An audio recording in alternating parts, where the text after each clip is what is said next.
Gym boys நாங்கள் ஆரம்பிச்சிட்டோம். ஒரு 10 வருஷத்துக்கு முன்னால இருந்து ஜிம்பாய்ஸ் ஆரம்பிச்சு போகணும் வந்து அது ஒரு அடல் இல்லாமல் தான் உட்காந்துருந்தோம். நான் கேஷாக சொல்லிட்டு போகிறேன், இந்த மாதிரி ஈவன் நான் இருக்கேன், எங்களுக்கு எதுவுமே இல்லைன்னு சொல்லிட்டு போயிட்டேங்க. நாள் தாங்க ஒரு 5 நிமிஷம் தான் இருக்கும், 10 நிமிஷம் இருக்கும். நாங்களாம் ஒரு சாதாரண ஒரு ஆர்டிஸ்ட் தான். இல்லை அண்ணன் வந்து ஈக்குவலாக சேர் ஒரு இடத்துல போடுறாரு. ஒரு இடத்துல உட்காந்தாரு, அவங்க அசிஸ்டன்ட் இருப்பாங்க, சேர் கொண்டு வாங்க சொல்லி சேர் போட்டாங்க. நான் அங்கே நின்னுக்கிறேன். போயிட்டு அங்கே கூட்டினா பிரபு கூப்பிடு, தீனா கூப்பிடு, குட்டி கூப்பிடு, சேர் போட்டு உட்கார வச்சாரு ஈக்குவலா. அந்த இடத்துல இல்லை ஈக்குவலாக உட்கார கூட அந்த இடத்துல உட்கார இந்த ஷூட்டிங் ஸ்பாட் அலருது. அப்படியே நான் அது இவங்களை கூப்பிட்டு எதுக்கு உட்கார வச்சாரு, ஆளுக்கு எல்லாம் நடுக்கிச்சு.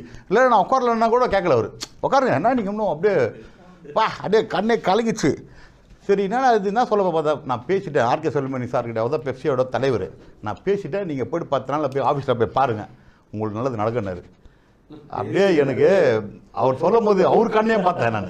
ஏன் கடை சேரனாக்கா எங்களுக்கு தெய்வம் கடவுள் எங்களுக்கு எல்லாமே அவரு தான். இன்னைக்கு நாங்கள் எங்கள் ஆஃபீஸில் அண்ணன் ஃபோட்டோவை தான் பெருசா விஜயன் தான் வச்சுருக்கோம். அந்த காலத்தில் வந்து எம்ஜிஆர் ஃபோட்டோ வச்சுருப்பாங்க எல்லா யூனியன்ல. ஆனால் எங்கள் யூனியன்ல இன்னைக்கு தளபதி அண்ணன் ஃபோட்டோ தான். ஏன்னா எங்களுக்கு ஒரு வாழ்வாதாரம். ஏன்னா 800 குடும்பங்க இப்போ வாழுது நல்லா. இப்போ நான் பெப்சி அங்கேங்கிறனா எங்களுக்கு வீடுல இருந்து என்னன்னா ஸ்பெஷலிஸ்டோ இது அனைத்தும் எங்களுக்கு கிடைக்குது. இது யாரால மட்டும் தான், விஜயன். அவருக்கு இந்த நேரத்தில் நாங்கள் வந்து கோடான கோடி நன்றியை சொல்லிக்கிறோம்.